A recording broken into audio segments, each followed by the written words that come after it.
7장 말씀 사실은 아가라고 하는 그 노래 중의 노래라는 말의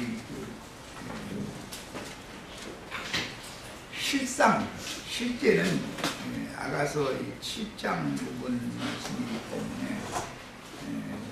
마음을 가다듬고 지난 일요일날 나눴던 말씀을 마음에 담아두시고 오늘 말씀을 듣도록 하시면 좋겠어요. 7장 바로 들어가지 말고 6장 12절에서부터 6장 12절에서부터 7장 9절까지 같이 또박또박 중심을 들여서 연결성을 위해서 6장 12절을 소급해서 읽는 거예요. 자, 6장 12절에서 7장 9절까지 또박또박 같이 읽겠습니다. 앞서간 지음받은 천사도 있지만 사람 천사들이, 된 천사들이 있기 때문에 두 무리의 천사를 노래를 한 거예요. 그 다음에 7장으로 이제 넘어갔습니다. 지난 시간에는 1절, 2절을 3시간 반에 걸쳐서 말씀을 나눴죠. 이것은 승천 준비를 마친 신부교회의 아름다움을 노래한 것이 7장이다. 지난 시간에 이거 강조해서 말씀드렸죠. 가르친 나는 다 깨고 있지만 들으는 지체들은 들은 것 같기도 하고 못 들은 것 같기도 하고 이제 이렇게 하면 안 되죠. 애써서 가르치면 그 성경의 흐름을 알아야 된단 말이에요. 말하고자 하는 이거를. 지난 시간은 7장의 1절, 2절만 다뤘어요. 1절, 2절만 다뤘는데 승천 준비를 마친 신부교회의 아름다움을 노래한 노랫말로서 그것은 발끝에서 배꼽까지였죠. 1절, 2절. 그랬죠? 넓적다리 배꼽 먹으면서 여자의 그 하복부 이것을 이렇게 은어로 말씀을 노랫말을 한 것이다. 거룩하고 흠이 없는 영광스러운 교회를 아브라함의 후사들을 위하여 하늘에 준비하신 한 성으로 데려가실 준비를 마쳤을 때 그 모습을 보고 너무 아름답게 보셨다는 걸 노래한 거다. 그래서 속세의 용어로 이제 사람들이 알아듣는 말을 해야 되니까 신랑과 신부가 합방을 하는 형식을 빌려서 신랑이 자기 신부의 아름다움을 보고 노래한 그런 형식을 빌린 거예요. 이것은 신부교회, 주님이 세운 교회가 얼마나 영광스럽고 거룩하고 흠이 없으며 자랑스러운가, 이런 것을 노랫말로 지금 표현을 한 내용이라는 거예요. 자, 그리고 이제 오늘부터 말씀이 나아가는 7장 3절 이하에서 9절까지의 내용은 이제는 배꼽 위에 머리끝까지, 그래서 이제 첫 번째 나오는 게 유방부터 시작해서 목덜미, 코, 눈, 입, 이제 이렇게 머리끝 이렇게 상체 부분을 노래하는 내용으로 되어 있어요. 지난 시간에는 하체 부분을 노래를 했고 오늘은 상체 부분을 노래하는 것은 먼저 지난 시간에 마지막 부분에 말씀을 나눴었던 것처럼 남편과 아내가 완전한 생명의 연합을 맺은 상태에서 오늘 이제 그 신부의 상체 부분의 아름다움을 보는 거예요. 이상한 생각하시지 말고 이 의미를 잘 이해하셔야 돼요. 이 말은 구속하신 영과 구원을 이루어주신, 교회 생활을 통해서 구원을 이루어주신 혼과 그 다음에 신령체로 영화로운 몸으로 변형되어진 신부의 모습을 전신을 이렇게 첫날 밤 신랑이 신부의 아름다움을 노래하는 것으로 형식을 빌려서 그렇게 한단 말이에요. 이게 히브리 문학, 히브리의 시가 문학이라고 그러는데 굉장히 깊은 거죠. 히브리인들의 그 시문학이라고 하는 것은 다윗이 그런 시문학이 아주 솔로몬, 다윗 시편 제일 많이 쓴 사람들이죠. 이런 사람들이 히브리 그 시문학, 히브리 문학이 아주 정통한 사람들이란 말이에요. 그럼 우리들도 같은 용을 받아야 이런 말씀을 다 읽으면 즉시 한눈에 딱 보면 이게 뭔 말이다라는 걸 이해를 다 하실 수 있으셔야 되겠어요. 이제 세상교회에서는 문자들 이걸 해석하다 보니까 목사님들이 이 7장이 뭔 내용이 알지도 못하니까 그러겠지만, 물론 설교를 잘 안 하려고 그러죠. 민망하다 해가지고.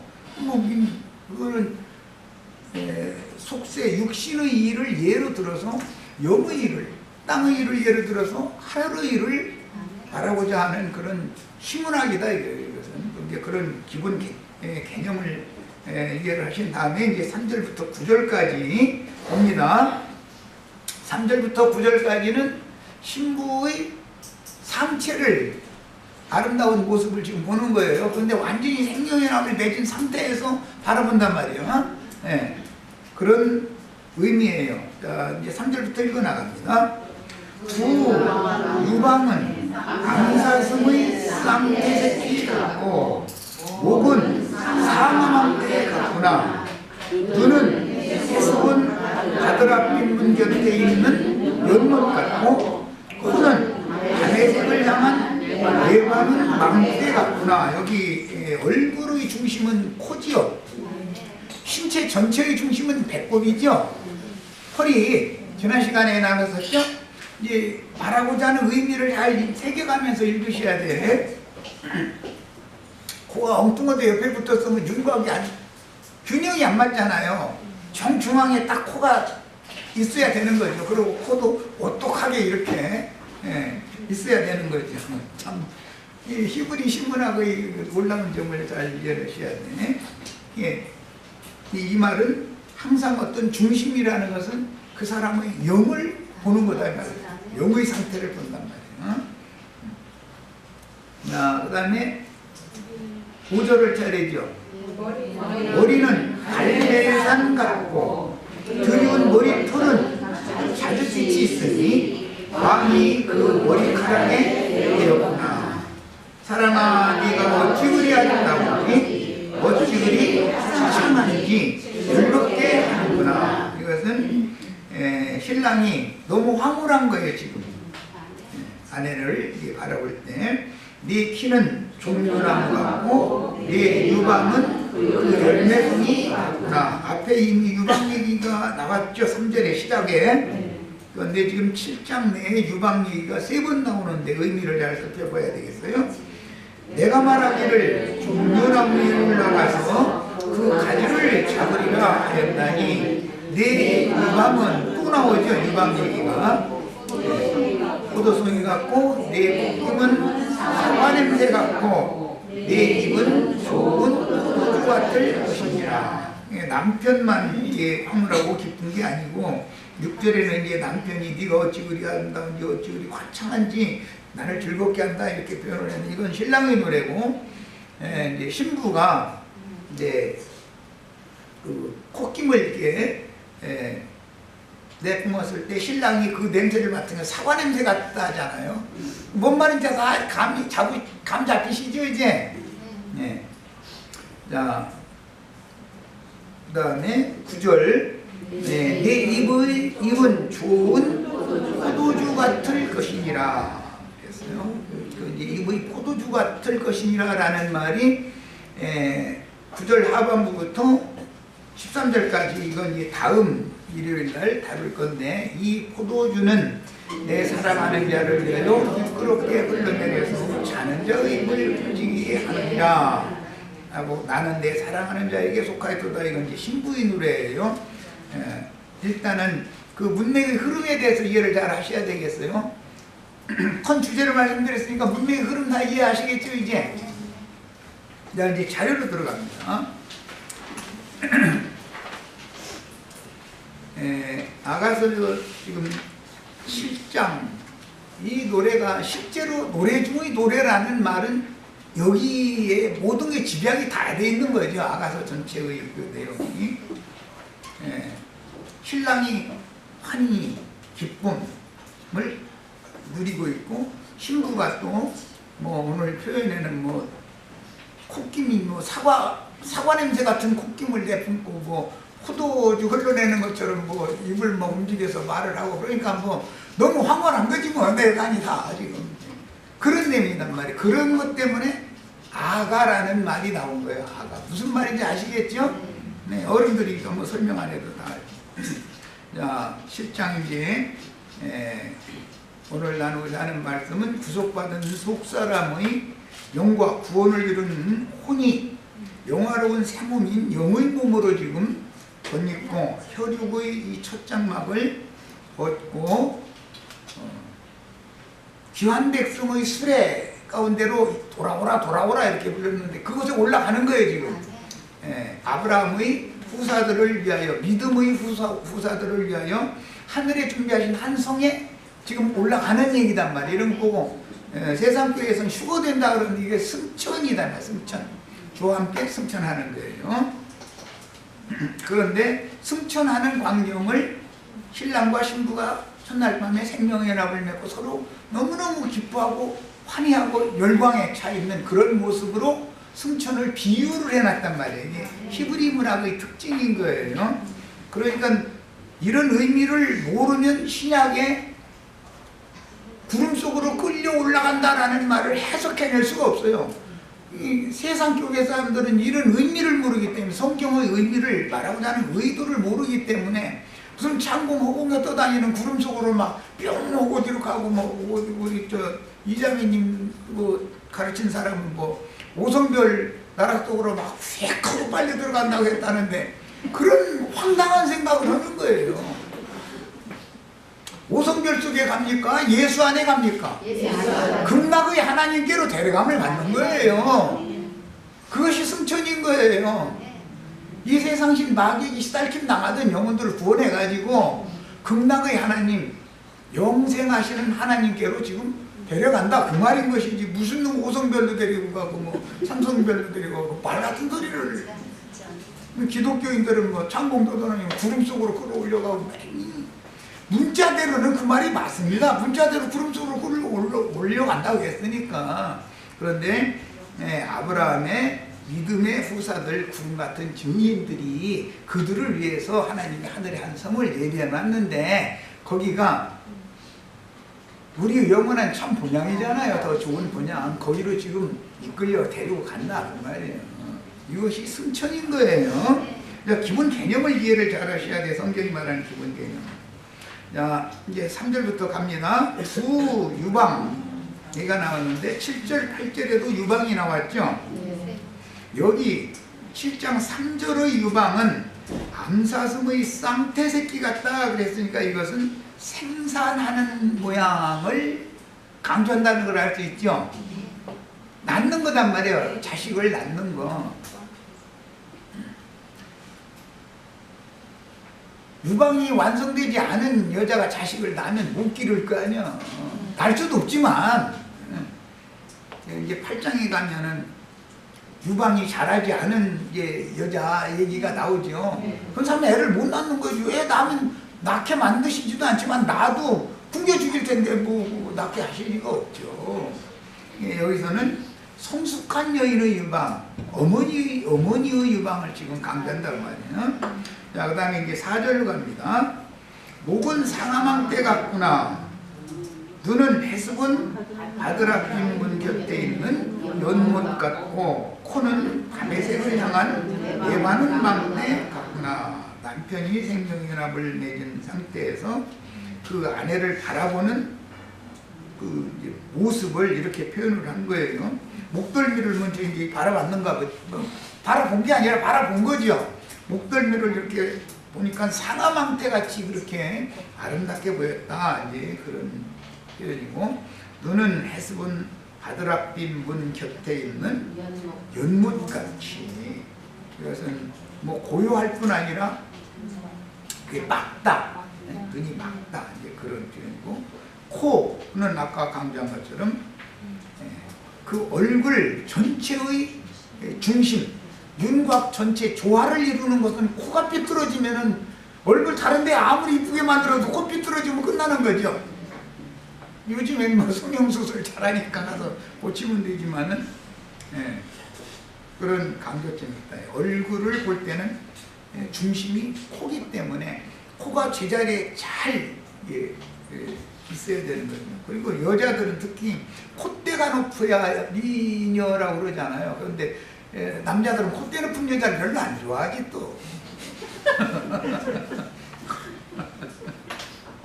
그런데 또 콧대가 낮으면 미모가 떨어지기 때문에 콧대를 요새는 아주 유행어잖아요. 콧대 높이는 이거 수술. 이거 히브리인들이 어떻게 이런 것을 이렇게 다 알아가지고서 이렇게 참 보면 참 그러니까 성경이지. 뭐. 헤스본이라는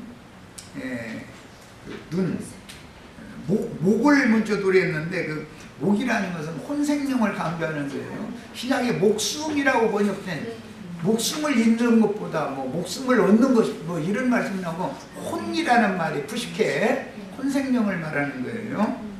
그래서 이 푸시케라고 하는 그 헬라어 단어를 사용할 때 어떤 데는 목숨, 어떤 데는 사람이라고도 번역을 해요. 그 사람의 생명이 혼이기 때문에 그렇게 번역을 하는 거예요.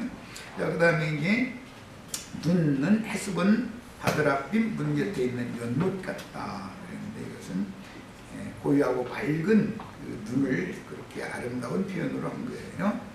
그 다음에 이 헤스본이라는 말은 현명하다라는 뜻도 있어요. 그러니까 눈 모습을 보면 이 사람이 참 현명하게 보인다라고도 볼 수가 있는 거죠. 신랑이 아내를 볼 때는 그렇게 보인다는 거죠. 이것은 아름다운 시가니까. 세상에서도 남편이 아내의 눈을 볼 때 이렇게 당신의 눈은 헤스본 바드라빔 문 곁에 있는 연못 같습니다. 이렇게 칭찬을 좀 해주면 내일 아침부터는 좀 반찬이 달라지겠죠? 이런 말 듣고 싶어 하지 않는 아내가 어디가 있어요. 그런데 남자들이, 그 남편들이 아내를 어떻게 다루는지 다루는 법을 모르니까 이런 생명으로 이걸 다룰 줄을 알아야 되는데 자기 맘대로 안 된다고 주먹질이나 나기서 하고 이렇게 나오니까 이게 아무것도 안 되는 거예요. 남편은 아내를 다스려야 된다고 했잖아. 창세기에서부터 아담 보고 너는 네 아내를 다스려라. 지난번에 한번 말씀 기억해서 드렸는데 다스린다라는 말은 먼저는 공급한다라는 뜻이고 그 다음에는 치리한다는 뜻이고 양면이 있다. 그런데 치리만 하려고 그러고 공부만 하려고 그러면은 남편의 자격이 없는 거죠. 그녀의 목덜미를 아름다운 상아망대로 노래한 것은 왕과 술람비가 완전한 연합체가 된 상태로 이건 신령한 몸으로 연합된 거예요. 부활 승천하셨다가 다시 오신 예수 안에 들어간 거예요. 그리고 이제 그날에는 너희가 내 안에 나는 너희 안에 이게 된 거지 지금. 이런 걸 승천이라고 그러는 거예요. 사랑스러운 아내를 바라보는 왕의 노래인데 본디 망대란 내려다보는 것과 관련되는 성두와 같으니 주님과 연합된 그녀의 목덜미의 아름다움을 내려다보시는 것은 그녀의 온전케 된 혼생명의 아름다움을 지금 노래하는 거예요. 배꼽이나 코의 아름다움을 노래한다는 건 영을 노래하는 거예요. 중심을 보는 거기 때문에 이거는 이렇게 영적 적용을 하시는 게 필요해요.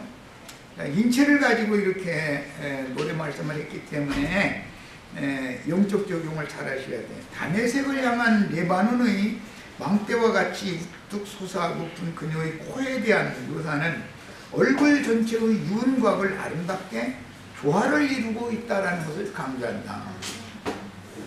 코가 삐뚤어지면 아름다운 조화가 얼굴이 조화가 안 맞는 거죠. 지난 시간에는 이게 하복부 하체를 말할 때는 인체 전체의 중심을 말해야 되기 때문에 배꼽이라고 표현을 했었다. 그런데 이건 실제로는 다른 의미를 갖고 있다. 지난 시간에 말씀드렸죠. 여기에서도 지금 코를 노래한 이 노래는 실제는 이 술람미 교회의 영을 지금 노래하는 말이란 말이에요. 중심을 보는 거기 때문에 얼굴이 중심을 보는 거고요. 상징해요. 자, 이제 5절로 갑니다. 머리는 갈멜산, 갈멜산이라는 말은 과수원이라는 뜻이에요. 받고, 그러니까 그 머리카락을 볼 때 과수밭에 막 과수열매가 주렁주렁 매진 맺힌 그 풍성한 그 과일밭으로 이렇게 보신 거죠. 왕이 보실 때. 그 다음에 드리운 머리털은, 머리털이라고 그랬는데 머리타래를 말하는 거예요. 우리 저 자매님들 용자의 전송시대 때 남편이 팔로 껴안고 머릿결에서 나오는 향내 맡아가면서 너무 좋아하는 기억 다 있으시죠? 왜 웃기만 해 대답은 않고.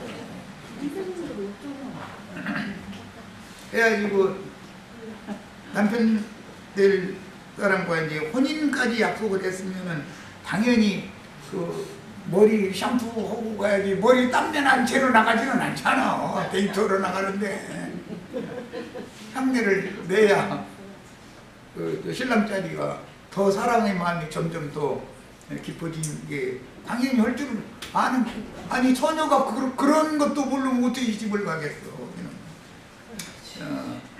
그녀의 머리가 갈멜산 곧 과수원과 같다 하면 그의 생각, 정신세계가 지혜와 지식이 생명으로 풍성하다 라는 뜻이고, 머리타래를 아름답다라고 말하는 것은 그의 절대적인 헌신과 신앙의 정조를 지키는 모습, 순종, 이걸 여기서는 강조하는 거예요. 여자의 긴 머리카락으로 돕는 것은 순종을 강조하는 거예요. 자, 이제 6절로 갑니다. 사랑아, 네가 어찌 그리 아름다운고 어찌 그리 창한지라고 번역을 했는데, 이것은 완전히 단어 선택을 잘못한 번역이기 때문에 이것은 원래는 유쾌하게 하다, 너무 아니 극치에 이를 만큼 행복한 표현, 그런 용어예요. 예, 남편이 이 신부 교육을 취했을 때 너무 행복한 거예요. 그런 표현을 신부에게 지금 해주는 거예요. 규칙말로 속삭여 주는 거죠. 말하자면 여기도 아름답고 여기도 아름답고 이렇게 다 아름답고, 그러니까 내가 너를 보니까 너무 행복하다, 지금 그 말이에요. 그 다음에 이제 맨 나중에 다음 주에 말씀을 나눌 10절에 보면 이제 그 신부가 신랑의 그 노래를 다 생명의 납을 맺은 상태에서 그 아름다운 그 찬사의 노래를 해주니까 신부가 나는 내 사랑하는 자에게 속하였도다, 그가 나를 사모하는구나, 이것은 신부가 화답을 하는 거예요. 이 문맥의 흐름을 잘 이해를 해야 돼. 그러니까 아가서 7장 6절로 9절까지는 세상 교회로부터 나와서 신앙을 회복한 신부 교회인 추수 준비를 마친 술람이 여자와 완전한 생명의 납을 맺은 주님께서, 이 말은 신약 용어로는 그날에는 너희가 내 안에 내가 너희 안에, 이 관계가 완전히 완성이 된 거예요. 영, 혼, 몸 전체가 주와 연합이 된 거예요. 자, 그런 상태에서 술람미 여자와 완전한 생명의 연합을 맺은 주님께서 신부교회의 아름다움을 사랑의 미러로 속삭여 주시는 노래입니다. 주님을 행복하게 하며 마음을 시원하게 해주는 생명의 연합을 맺은 주님께 대감을 받는 그녀를 감탄하는 노래이므로, 이것은 지난 시간에 에베소서 5장에서 읽었죠. 주님의 교회는 거룩하고 흠이 없어 영광스러운 교회다. 주님이 보실 때는 교회가 이런 교회여야 되는 것이죠. 세속화되어져 가지고 간음하는 교회는 주님이 사랑할 수 없는 거죠. 자, 이기는 자들의 장엄한 죽음과 영광스러운 몸으로 부활하여 신부성으로 승천하는 노래로 표현이 되었는데, 아가서의 절정으로서 혼인날 신랑이신 주님께서 자신의 집으로 신부를 데려가시는 행복을 노래한 내용입니다.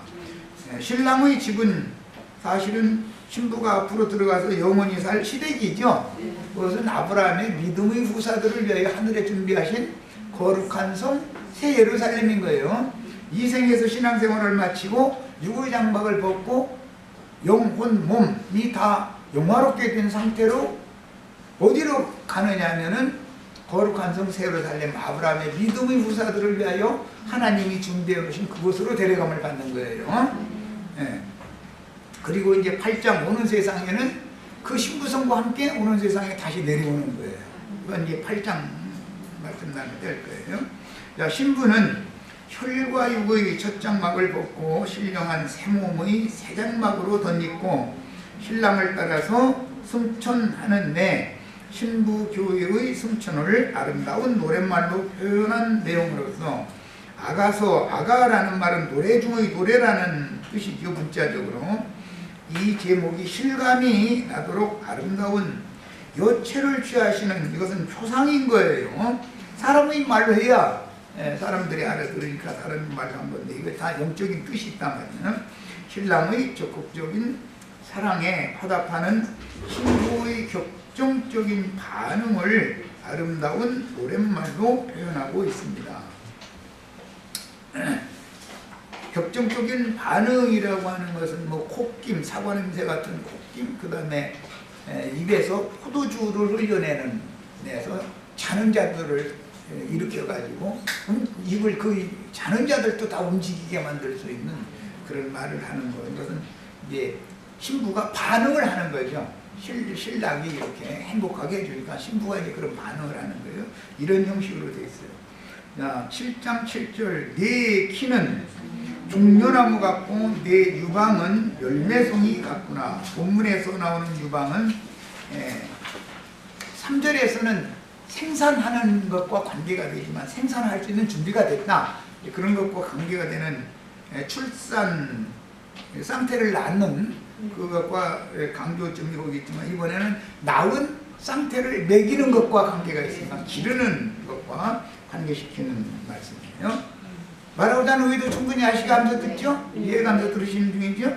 자, 그녀의 영적 지혜와 지식의 키. 교회는 모든 성도들은 신의 지혜와 지식에 이르도록 지혜와 키가 자라야 되는 거예요.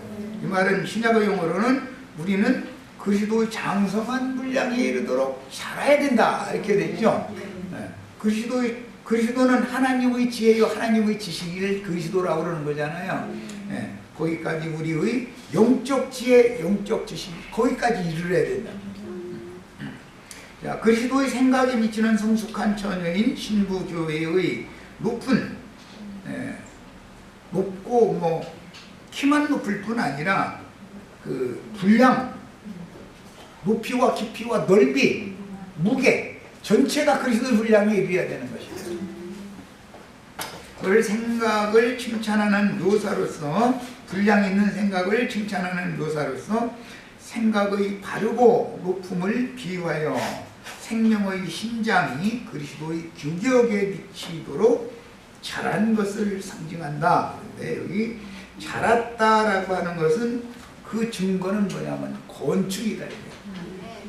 구속하신 모든 형제 자매님들이 머리를 붙들고 뼘마디를 통해서 공급되는 말씀을 받아가지고 연락하고 상합해서 그리스도의 몸으로 세워지는 거예요.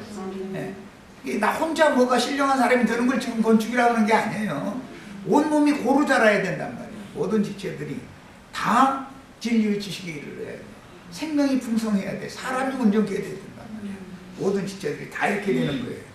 자, 그녀의 유방을 해를 입은 여자의 남은 자손들을 양육하여 이기는 자로 추수될 열매들을 맺는 양식 창고가 된 생명나무 열매로 비유한 노래는 그녀의 영혼 속에 저장된 생명 양식의 풍부함을 묘사하는 노래다. 7절, 8절에 연거푸 유방의 그 아름다움을 찬양하는 노랫말이 나왔죠. 3절에 나온 유방은 아이를 낳을 수 있는 성숙한 처녀의 유방이라면 이제는 어머니의 7절, 8절에서는 어머니의 유방을 말하는 것이기 때문에 같은 유방이라도 말하고자 하는 의도가 다르다. 이해하셨죠? 유방이 자라지도 않았는데 애 낳게 하시지도 않지만 애를 낳아도 그 뭘로 먹여서 기르겠어요. 자, 그녀의 유방을 해를 입은 여자의 남은 자손을 양육하여 이기는 자로 추수될 열매들을 맺는 양식 창고가 된 생명나무 열매로 비유한 노래는 그녀의 영혼 속에 저장된 생명 양식이 얼마나 풍부한가, 뿐만 아니라 영양분이 얼마나 많은 젖을 그 유방에 담고 있을까, 이것을 노래하는 의미죠. 짐승의 때에는 영원한 복음이 분명하고 확실하게, 짐승의 때라는 것은 물론 이 세상은 마귀가 보낸 사자들인 짐승들이 은밀하게 역사를 매 세대마다 다 했어요. 2000년 동안. 그러나 이 천국 복음이 모든 민족에게 증언되기 위하여 전파되어야 하리니 그제야 끝이 오리라 라고 하는 그 경륜적인 끝에는 짐승들이 은밀하게 활동을 하는 게 아니라 아예 대놓고 드러내놓고 활동을 하는 때가 온다. 그게 지금 이제 뭐 이만희, 장길자, 박용호 등등이 이제 우리 인터넷상에 보면 74명이 내가 자칭 내가 그러다라고 한다고 그러는데, 내가 25년 전에는 그때 40명이라 소리 들었었거든. 이단, 이제 기독교계가 이단이라고 이제 하는 그런 자들이. 그런데 지금 많이 늘었더만 74명이라고 했대. 그런데 이제 그 사람들이 보기에는 나도 이단인데 나를 모르니까 지금 거기 74명 중에 나를 안 넣는 거죠. 분명히 그 사람들, 기독교인들이 이단 감별사들이 보면 아가서 강의하는데 그 사람 지멋대로 불도 많이 가면서 이단이야 분명히 그럴 거야. 그리고 그 사람들은 간판도 금기름 붓는 집이라고 했더니 이단이라고 볼 것도 없는 거지 뻔해. 그런데 우리가 기독교계 해코지를 한다든지 큰 세력이 몇십만이 모이면 가만 놔두지를 않죠. 그런데 몇 명 모였는데 그 사람들이 와서 신경 쓸 일이 없죠. 이게 뱀의 낯을 피하여 양육을 한다는 거거든. 하나님이 우리를 세상 교회에서는 그거 뭐라고 하는데 많이 사람들 많이 교회에게 부흥한다고 그러는데 교회 부흥을 안 되게 만들어 주셔. 부흥되면은 가만 놔두나 사람들이 뻔하거든. 우리는 74명보다 몇 배나 이단인데 아직 알고 보면 그렇죠? 그런데 이단이라 소리를 들어야 돼요, 안 들어야 돼요? 예수님도 이단이었죠. 유대인들이 보기에는 바울 사도도 이단이었죠. 그러니까 예수님이나 사도들이 이단이고 우리도 이단이야지. 우리들이 이단이 아니면은 우리들이 예수를 잘못 믿고 있다는 뜻이란 말이에요.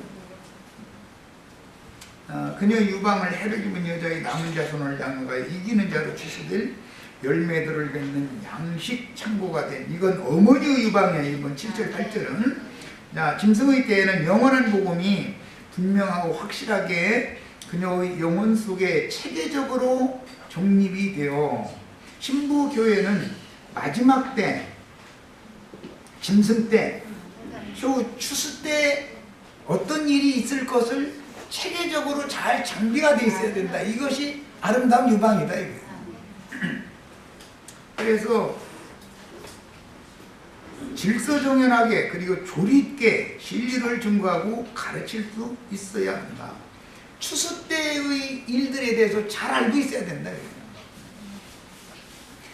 그럴 뿐 아니라 원수들을 대적하면서 자기가 낳은 게 쌍태를 낳았다고 그랬는데, 이 쌍태라는 건 많은 자녀를 낳았지만 그 중에서 너무 이제 이기는 자로 주님 앞에 쓰임을 받을 수 있는 해를 입은 여자가 낳은 사내 아이를 이거 염두에 두는 표현이니까 이 사람들을 잘 길러내야 된다.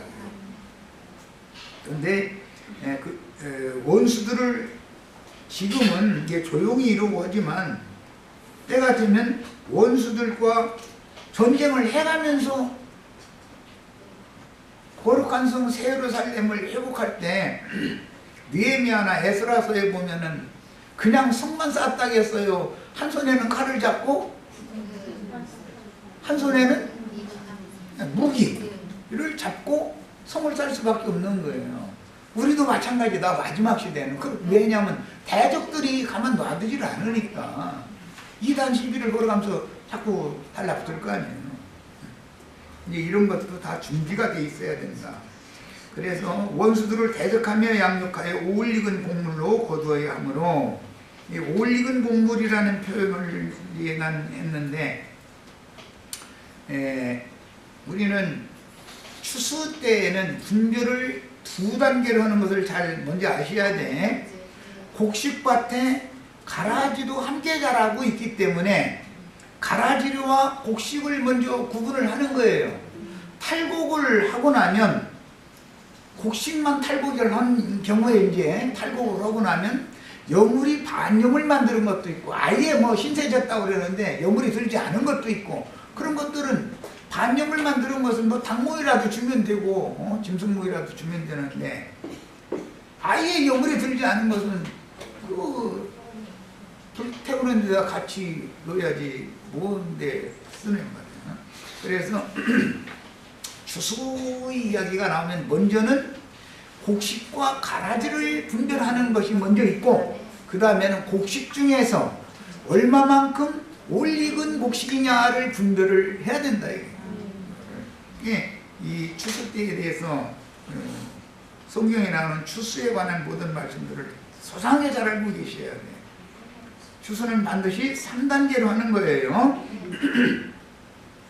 자, 그래서 부활과 승천과 재림에 대한 명확한 계시와 이상을 보아야 하고 흔들림 없는 충성심이 요구된다. 왜? 원수들이 이단 시비를 해가면서 가만 놔두지를 않으니까 이제는 목숨을 내놓고 충성을 요구한다. 마지막 추수기, 최후의 추수기 보냄을 받은 나팔을 부는 증인들을, 이 신랑 여자가 나니까 이 증인들은 제일 중요한 건 충성심이 요구되는 거예요. 진리를 장비해 있는 것은 뭐 그건 당연히 해야 되는 것이고. 자, 이제 8절로 갑니다. 내가 말하기를 종려나무에 올라가서 그 가지를 잡으리라 했나니 내 유방은 포도송이 같고, 이게 7절 8절 연거푸 유방의 아름다움을 노래하는 이 내용은 어머니의 젖을 말하는 거예요. 처녀로서의 젖을 말하는 게 아니고, 3절에서는 자식을 낳을 준비가 된 성숙한 여인의 유방을 노래한 거죠. 7장에 이 유방이 3번 나왔어요. 자, 말하고자 하는 의도를 잘 이해하셔야 돼.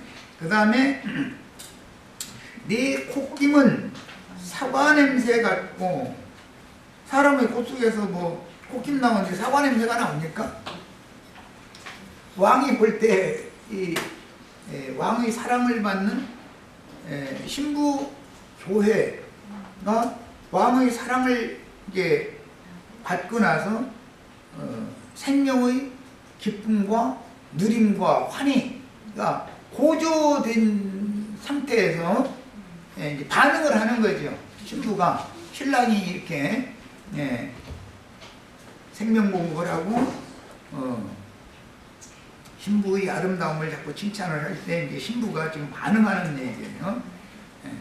자, 본문의 유방은 7절과 같이 낳은 자식을 장성한 분량에 이르도록 길러서 거룩하고 흠이 없는 영광스러운 교회로 건축하는, 이것은 개인적으로 뭐가 되는 것이 중요한 게 아니고 모든 지체들이 온 몸이 고르게 자라는 것이 중요하기 때문에 건축을 할 줄 알아야 된다. 교회로 건축하는 생명 공급을 강조합니다. 계속해서 의인의 영이 된 그녀의 큰 키를 종려나무라고 이렇게 표현을 했는데, 종려나무 가지는 초막절날 그 지붕을 덮는 데 사용하는 그 종려나무 가지죠. 그리고 이것은 주님을 찬송하고 영접할 때 다 종려가지를 들고 예루살렘 성으로 주님을 영접할 때 종려가지를 흔들었죠. 예, 그 의미를 잘 이해를 하셔야 돼. 그래서 영적 지혜와 지식의 높음을 칭찬할 때 종려나무로 묘사하는 것은 신부의 승천을 위한 부활의 승리를 염두에, 부활의 승리뿐 아니고 이것은 주님이 예루살렘 성에 입성할 때 우리도 같이 지금 입성을 하는 얘기이기 때문에 승천과 관계되는 거예요. 부활뿐 아니라 승천까지를 종려나무 가지를 흔드는 걸로 상징을 했어요. 여기 지금 인용한 애들이 이 말씀들을 다 찾아서 꼭 읽으시기를 바래요. 나는 이걸 다 읽으면 뭐 시간이 없으니까. 그런데 포도송이 같은 그녀의 유방을 노래를 하고 나서 그의 키 큰 종려나무로 상징했고, 주님께서 종려나무 꼭대기에 올라가서 그 가지를 내가 잡으리라 그랬는데 이것은 승리를 강조한단 말이에요. 이것은 승천과 부활 승천과 관계가 있는 거예요. 생명으로 사망을 이기는 것과 관계가 있어요. 고린도전서 15장 말밑 부분에 보면 부활 승천할 때 사망으로 생명으로 사망을 삼킨다. 그 이기신 분이 너희에게 동일하게 이김을 주신다. 이렇게 표현을 했어요. 그런 뜻이에요. 그 다음에 여기 이제 콧김이라는 단어를 인용을 해드렸는데 이거 다 찾아서 읽어보시기를 바라고 형제 자매님들은. 자, 이제 자료 말씀의 4페이지로 갑니다. 그녀의 격정적인 호흡, 콧김이라고 했지만 이것은 거칠게 숨을 내쉰다, 이제 그런 뜻이에요. 그러니까 사람이 이게 격정적인 상태가 되면 숨소리가 달라지죠. 숨소리가 달라지는 건 여기서는 행복해서 그러는 거고, 이제 어떤 데는 화가 나도 숨소리가 거칠죠. 화가 나서 씩씩댄다고 그러지. 근데 여기는 행복해서 그러는 거예요, 이제. 자, 그녀의 격정적인 호흡을 의미하는 콧김은 왜 행복해서 그런다라고 자신있게 내가 이렇게 해석을 하느냐면은, 격정적인 호흡이라는 의미지만 사과 냄새가 나는 콧김이니까 뭐 성질난 사람한테서 사과 냄새 나는 콧김이 나올 리는 없잖아. 씩씩 떼면은 뭐 막 단내가 풍풍 나는 거지. 뭐 욥기 그 42장에 보면 욥이 하나님이 처음에 몽둥이로 치고 뭘로 작살도 찌려고 좀 이렇게 건드려 놨더니 이 악어가 막 콧김을 막 불똥을 막 내뿜는 콧김을 막 뿜었다는 거잖아요. 뭔 뜻인지 아시겠죠? 욥기 그 말이. 그런 콧김과 여기에 나오는 사과 냄새 나는 콧김은 전혀 개념이 다른 거죠. 지금 말하자면 의도가.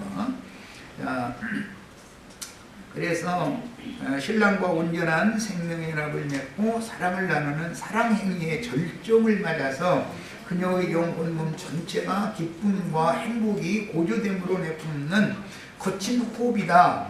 남편의 사랑 행위와 기름 부음으로 인하여 그녀의 생명 누림이 황홀한 기쁨으로 행복감에 고조되었다는 표시다. 남편은 다 알아보고 있는 거죠. 뭐.